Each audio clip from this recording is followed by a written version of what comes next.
আরে ভাই, কে তাওহিদ হৃদয়? কিসের তাওহিদ হৃদয়? তাওহিদ হৃদয় কত বড় ক্রিকেটার হয়ে গেছে যে তার জন্য নিয়ম কানুন পাল্টে ফেলা লাগবে? কি এমন ক্রিকেটার সে হয়ে গেছে?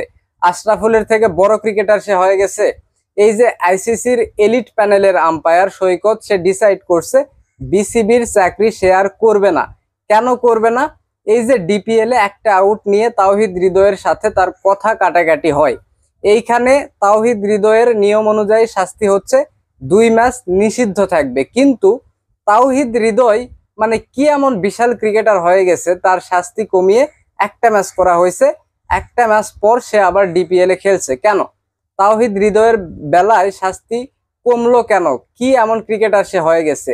মোহাম্মদ আমির যখন ইন্টারন্যাশনাল ক্রিকেটে ফিক্সিং করছিল, পাকিস্তান তাকে আপনার 5 বছরের জন্য মনে হয় নিষিদ্ধ করছিল। তারপর তাকে আবার জাতীয় দলে শাস্তি কমিয়ে ফিরাইছে। আর বাংলাদেশ, এই যে আশরাফুল আপনার হচ্ছে আমাদের এই যে বিপিএল এ সে ফিক্সিং করছিল, সেই জন্য তার ক্যারিয়ারই শেষ করে দেওয়া হয়েছে, এত বড় তাকে শাস্তি দেওয়া হয়েছে।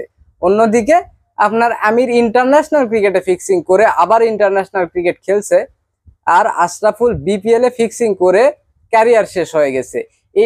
এই রকম শক্ত অবস্থানে আশরাফুলের বেলায় কিন্তু বিসিবি ছিল। এখন আশরাফুল সেই সময়ে বাংলাদেশের বিগ ক্রিকেটার ছিল, তাও তাকে ক্ষমা ক্ষমা করা হয়নি। আর এইদিকে তাওহিদ হৃদয় কি এমন ক্রিকেটার হয়ে গেছে, এখন পর্যন্ত বাংলাদেশকে কি এমন দিছে যে তার শাস্তি কমিয়ে একটা ম্যাচ করা হলো, যার জন্য এই যে আপনার একটা এনামুল হক মনি সে অলরেডি আপনার পদত্যাগ করছে। আর একজন এই যে সৈকত, সে ডিসাইড করছে বিসিবির চাকরি করবে না। এখন অনেকেই বলতে পারেন ভাই, আম্পায়ার কি সাধু? আম্পায়ারের তো দোষ থাকে, আম্পায়ার তো ভুলভাল সিদ্ধান্ত এই ডিপিএল এ বিপিএল এ দেয়। ভাই দেয়, ঠিক আছে, সৈকতেরও ভুল হইতে পারে। সে সে এলিট প্যানেলের হোক আর যেই প্যানেলেরই হোক, তারও ভুল হইতে পারে। কিন্তু আপনারা এই যে দেখেন, স্ক্রিনে দেখেন, যেটা নিয়ে গন্ডগোল, স্পষ্ট দেখা যাচ্ছে এই বলটা আপনার ইম্প্যাক্ট হচ্ছে আউটসাইড অফ, এইটা কোনোভাবেই আউট না। এইটা নিয়েই কিন্তু ঝগড়াটা শুরু হয়েছে। তো এই যে বিসিবি আছে, 100 আছে, হ্যান যা আছে, তারা এই বিষয়টা নিয়ে তদন্ত করবে, দেখবে আসলে কি আউট ছিল কি ছিল না, আম্পায়ার ডিসিশন কি মানে ভুল ছিল কি ছিল না।